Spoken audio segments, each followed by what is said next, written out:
Ahoy gamers! Set sail with me as I explore the troubled waters of Skull and Bones, Ubisoft's $120 million pirate game that's more shipwreck than treasure. We'll chart its rocky development, disappointing gameplay, and questionable graphics.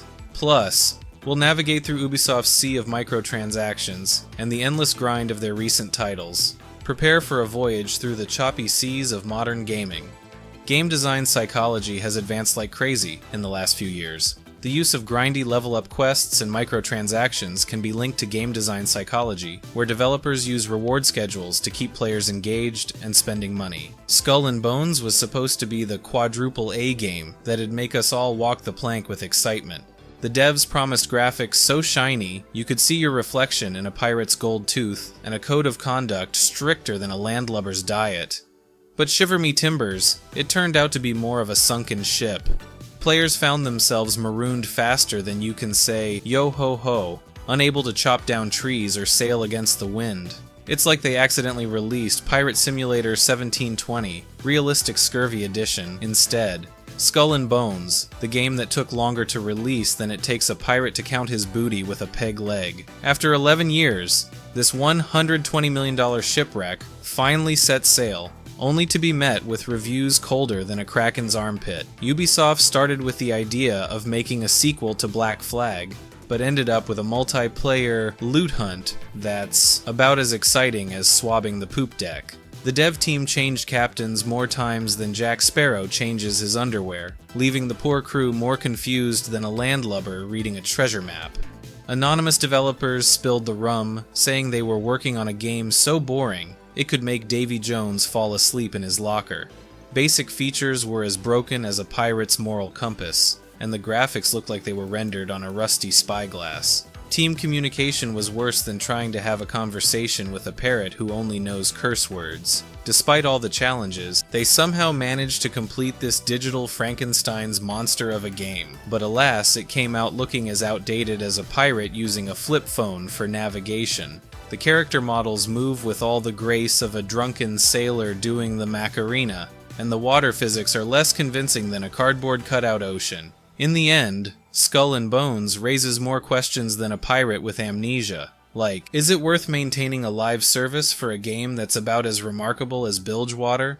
They started off promising us the spiritual successor to Black Flag, but somehow ended up with a multiplayer loot fest that's about as exciting as watching barnacles grow. The game's development was like a ship with no captain, constantly changing course and crashing into every reef in sight. They couldn't even decide if the game should be open world or not. It's like they were using a compass made of cheese. The constant shuffling of managers was like a game of musical chairs, except when the music stopped, no one knew what the heck they were supposed to be doing. For years, the game's vision was as clear as the bottom of a rum bottle. It's a miracle they didn't end up making Pirate Simulator Scurvy Edition instead. Ubisoft's shares took a nosedive harder than a noob's KD ratio, plummeting 21% to a 7-year low. Turns out, their profit forecasts were about as accurate as a stormtrooper's aim. Now they're scrambling to cut $200 million from their budget faster than you can say microtransaction. Meanwhile, they're catching more flack than a camper in Call of Duty for their underperforming games. Even their staff are rage quitting, with core writer Richard Dansky pulling a French exit. Looks like Ubisoft's game over screen might be loading sooner than expected. They've been canceling games faster than rage quitters in a losing match.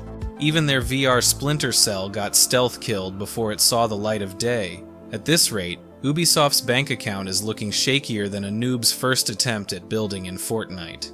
The wild world of Ubisoft's microtransactions. A roller coaster ride that'll make your wallet cry and your patience die. Black Flag.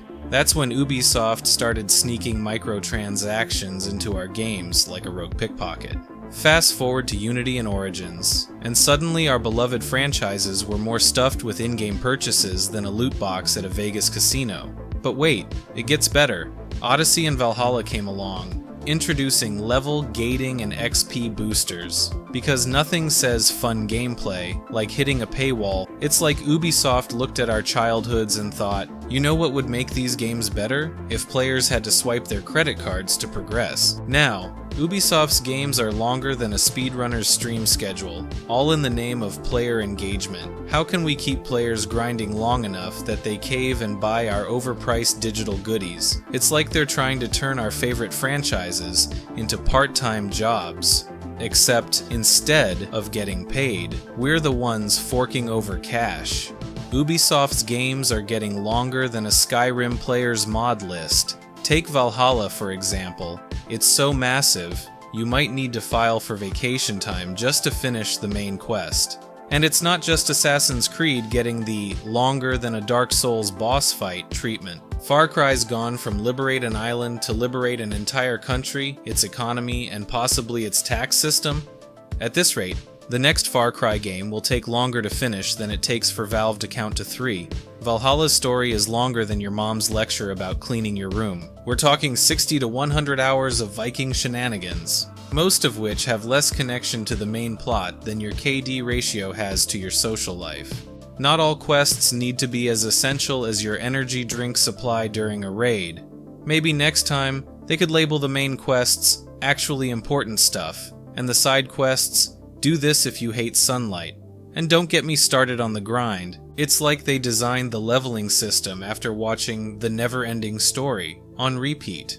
Pair that with a world so massive it makes your ex's ego look humble, and you've got yourself a recipe for a game with less depth than a kiddie pool. But hey, at least you can say you've lived the full Viking experience, including the part where you age 50 years trying to finish the damn thing. Then there's Assassin's Creed Mirage, the return to roots that forgot its GPS saga. This game promised to take us back to our AC roots, but instead, it's like your ex trying to win you back by showing up in a cosplay of their younger self. Ubisoft hyped this up as the ultimate throwback, but it's about as authentic as a Walmart katana. It's less return to roots, and more expensive Valhalla DLC that got lost and somehow ended up as its own game.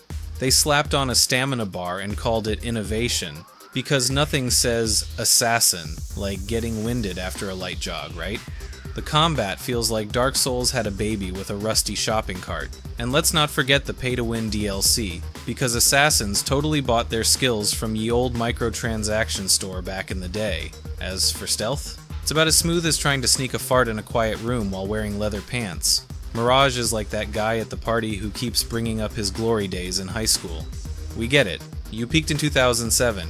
You need to watch this video about what went wrong with Nintendo's most ambitious console. And remember, seek to learn, not judge.